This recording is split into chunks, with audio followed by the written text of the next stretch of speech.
Saying the Resident Evil series lost its focus is like saying No Man's Sky was a colossal disappointment. It may be the dead horse that's been beaten to oblivion, but you can't help but to casually whack it with a stick as you pass by it now and again. But here comes Resident Evil 7, a game that promises to take the series back to its horror roots. When Capcom said they were taking RE back to its roots, I was conflicted. It's true the past couple of games have been as scary as a boxing match with the Teletubbies, and the plot felt like it'd been having too many drinks with its half-retarded cousin. But I wasn't sure if going back to its roots meant bringing back fixed camera angles and zombies, which I felt would be a step backwards for the franchise. Then I saw the E3 trailer, and I was still conflicted. What? I'm a nitpicky bastard. Sue me. The game looked like it had abandoned all things Resident Evil in favor of trying to be like other horror games such as Outlast, Amnesia, and the infamously cancelled Silent Hills. But now we're just going back to dead horses. So after trying the demo, seeing how they've updated it, and remembering that Resident Evil 4 was one of the best Resident Evil games ever made despite drastically changing things up, I decided to get Resident Evil 7 in the hopes that it can scare the bejeebies out of me. So does it succeed at its goals? I would have to say for the most part, yes it does. But I would be lying if I didn't say I think there were some missteps and things that could have been generally better. With that said, let's get right into it. In Resident Evil 7, you play as Ethan Winters, a guy who enjoys exploring creepy abandoned houses in the middle of nowhere because it's the only thing that makes his dick hard. Just kidding.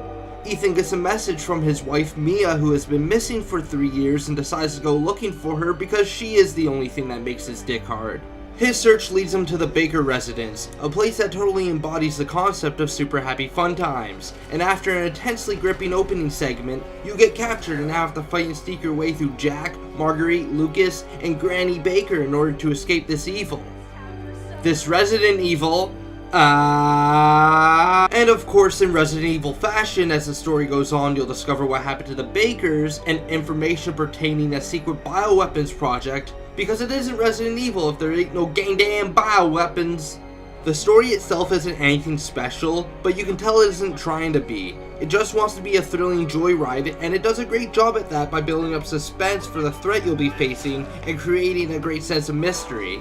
None of the characters are particularly interesting, but they are well acted. Jack and Marguerite Baker are truly terrifying and psychotic. Mia shows a whole range of emotions without any of it feeling out of place, and even though Ethan is kind of your modern generic main protagonist, he does express a lot of the same sentiments as the player, so I'll give him that.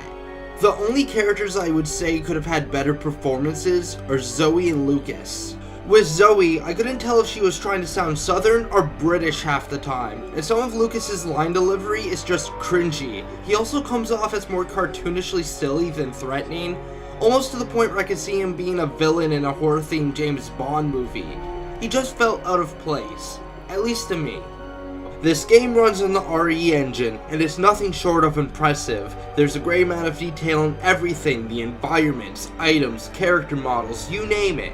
The lighting is extremely impressive, which is something you shouldn't have to praise in a horror game, but Resident Evil's lighting is very atmospheric and perfectly sets the tone of the game. I did find little inconsistencies in the graphics, mainly just certain objects not being up to par graphically to everything else, but other than that, everything looks great. Even photorealistic at times, and it does it all while running 60 frames per second on consoles. Resident Evil's graphics are simply some of the best you will get on current gen consoles without sacrificing performance, and it deserves to be commended for that. The big gameplay change that everyone is aware of by now is that you play the game through a first-person perspective, much like recent horror successes like Amnesia and Outlast. But that's where the comparisons to those games ends for the most part, because despite the E3 trailer and the demo giving me the impression that this was going to be more like them, Resident Evil 7 is more like the original Resident Evil than the last 3 main games. P.S. Resident Evil 4 is one of the greatest games of all time, and I'll fight anyone in the street who says otherwise. The game takes place in a large house full of locked doors that you will open as you find keys. There's a focus on puzzle solving again. You have a limited inventory. Most of the story is found through documents found throughout the game. Dealing with the molded, which are the standard enemies you will fight when you're not dealing with the bakers, comes down to fight or flight, as ammo and other resources are limited, with the actual combat being based around trying to keep your distance and carefully pick your shots. And if you ever feel the need to take a timeout so that you can sit in a corner and obsessively suck your thumb and cry, you can always run back to a safe room to save and access your storage bin, to drop off and take what you do and don't need. Hell, it even brings back the classic heartbeat monitor. Now, that's not to say Resident Evil 7 doesn't do anything new, or at least different for the franchise. When dealing with Jack and Marguerite Baker, the game plays a bit more like Outlast as you nerve-wrackingly try to sneak past them. Though, if you are found, you can fight and temporarily kill them. What I like about this is that it incentivizes stealth through ammo conservation, but also gives players who aren't good at stealth a chance to survive and properly check rooms. Just make sure not to stick around too long after the fact. There is a crafting system that, though is a little shallow, does allow you to make first aids in a couple of ammo types and teaches you the ever-important life lesson that chem fluid is love, chem fluid is life. You can now block attacks to reduce damage. There's antique coins that you can find and use to get special items such as a magnum or steroids so that you can flex like Arnold. Aha, nah, just kidding, it raises your health. There are these tapes that you can watch that aren't mandatory by any means, but they do add to the story and can give you clues that can help you out later on in the game. And if you have a hard time finding things, you can take psychostimulants to have all nearby items pointed out on your screen, though I did find it useless as most items have an icon above them when you get near them anyways. And then there's Grandma, who isn't a game mechanic, but I just wanted to mention because she shows up randomly to be as creepy as humanly possible. Stop being creepy, Grandma. This is truly a return to the classic formula of Resident Evil though, and it's a beautiful thing. It's almost like having a long-lost friend who has rediscovered their sense of identity after spending years following trends that fit in with everybody else. It's a glorious feeling. Feels good, man. Feels good. This game doesn't have a lot of boss fights, and I'm not going to spoil them, but they're probably one of the best parts of this game, so all I'll say is that they're pretty inventive, well designed, and fun to fight. But that's kind of where my praises end, because as much as I enjoyed this game, and let's be clear, I enjoyed it a lot, I do think there are quite a few issues that hold it back from being a legendary horror experience. You got your small stuff such as long load times on the consoles and the inability to manually turn your flashlight on and off, which would have been helpful for dealing with the molded in really dark areas. But then you got your slightly bigger problems, like most of the puzzles being kind of easy, and the one puzzle I actually did find challenging was ruined when the game decided I wasn't smart enough to eventually get it and needed to flat out tell me the solution.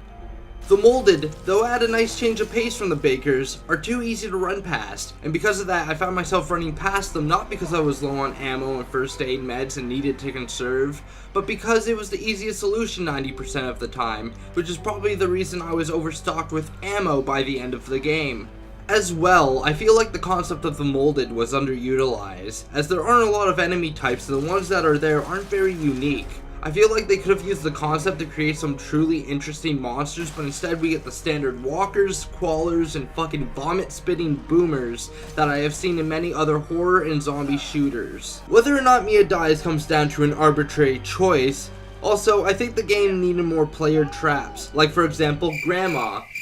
The game won't let you hurt her, let alone point your gun in her direction, but I think they could have used this to create a fun little moment for players. Like shooting the pawn or Louise in Resident Evil 4, what if attacking Grandma caused her to get up and beat the shit out of you with her cane? I think it would have been cool. But the biggest problem Resident Evil 7 faces is one of pacing. The first half of the game is strong and has a real sense of dread throughout it, however, it loses that tension and atmosphere in the second half.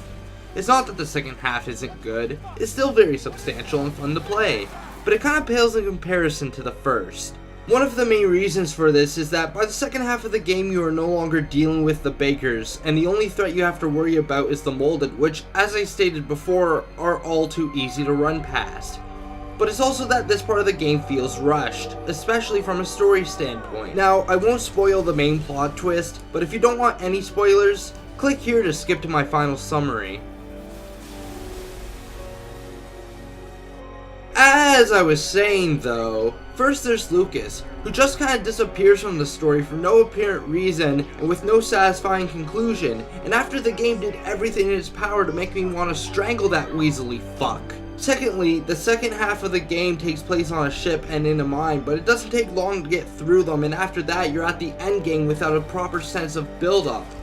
I think 1 or 2 more hours would have given the game more time to build up that final encounter and flesh out the plot more. Lastly, the big major plot twist, which again I'm not going to spoil, is nothing more than a huge plot contrivance and feels like a piss poor last minute justification for the existence of one of the characters. Also, the last boss feels anticlimactic. When everything is said and done though, Resident Evil 7 is a great experience with some genuinely terrifying moments, and is a great return to form for a franchise that's lost its way. The second half of the game could have been better, but at least it's not as bad as the new movie. And even though the game isn't very long, it took me about 10 hours, and that's with taking my time and getting lost occasionally, it does have high replay value as you can go back and try to find all the antique coins, documents, and breakable bobbleheads. Fulfilling certain requirements before beating the game unlocks special items that carry over to all your new files, giving you an incentive to go back and try out all your new toys. There's the Madhouse difficulty where enemies become stronger and smarter and you have a limited amount of saves for people who want a little bit more challenge. Plus, I can see this becoming popular within the speedrun circuit, as there's a fun aspect to remembering the house, the placement of items, and trying to figure out the fastest and most efficient way of completing it. And there's free DLC coming in spring, so even if you didn't get the season pass, you'll have another reason to pick this game back up eventually. I recommend this game to anyone who's looking for a great horror experience with good replay value, and old school Resident Evil fans who want to feel a new twist on a classic formula. It's definitely a fun experience and for sure the best Resident Evil game we've got in a long time. Though, I would wait until the price goes down depending on where you live and how much you think you'll replay it. However, that's the end of my review. Now, if you'll excuse me, I'm gonna go play in traffic now. See you later.